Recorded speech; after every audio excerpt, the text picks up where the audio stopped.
Paul Donovan, you're CEO of Arqiva. Why have you come to North Yorkshire and to Bilsdale Moor this week? I've come here this week for three reasons. The first one is to apologise unreservedly to all of the people in Teesside and North Yorkshire who are served by the Bilsdale transmitter for the cessation of service. The second one is to announce that this morning we're bringing on another 100,000 homes with a temporary site that we're putting in place near Sutton Bank.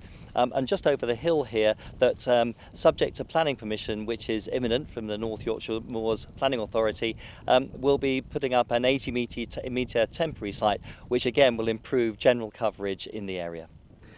I noticed that you're meeting other bodies that aren't necessarily connected with broadcasting. Yes, that's true. We're meeting with local government, with not-for-profit organisations, because we understand that there are vulnerable members of society who will be without television service, and we will need to find some way of making sure that we can provide them with the services on which they rely so heavily on a daily basis. And we want to do that in consultation with people who are closest to the community.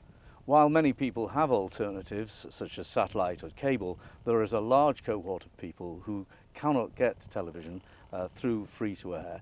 What is your message to them? Maybe elderly and vulnerable people especially. For many people in the Vale of York, they will actually have coverage from today.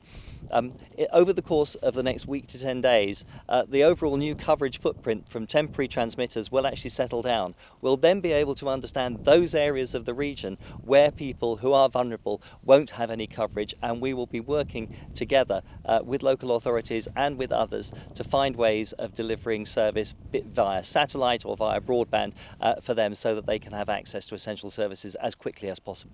Talk us through the immediate things you're doing to resume service. What technical things are actually being put in place now? Well, we've put in place a lot of technical measures to date. So at Eston Nab, just outside Middlesbrough, put in some new temporary sites. We've done that in other places, and the new site at Sutton Bank. So we have a number of smaller transmitters, relays, bringing service out of Eston Nab, Arncliffe and near Sutton Bank.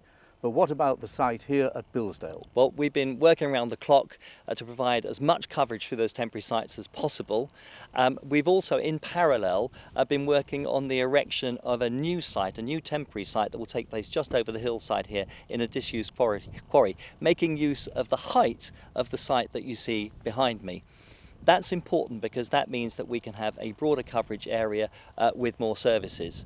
It's an incredibly complex endeavour. There are going to be more than 100 helicopter lifts bringing tons of concrete up to what is quite a remote site to be able to do that. We've set ourselves an ambitious target of 21 days to get that done, and if the weather carries on as it is, then that time frame is entirely achievable once we have the planning permission.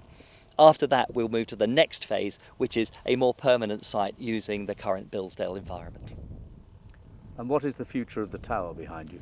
The future of the tower is still open for debate. The technical evaluation as to whether the tower should be dismantled or could be reused is still an open issue, one that will be resolved in the next week or two. And as soon as we have news on that and the time frame for that, we'll of course come back to you.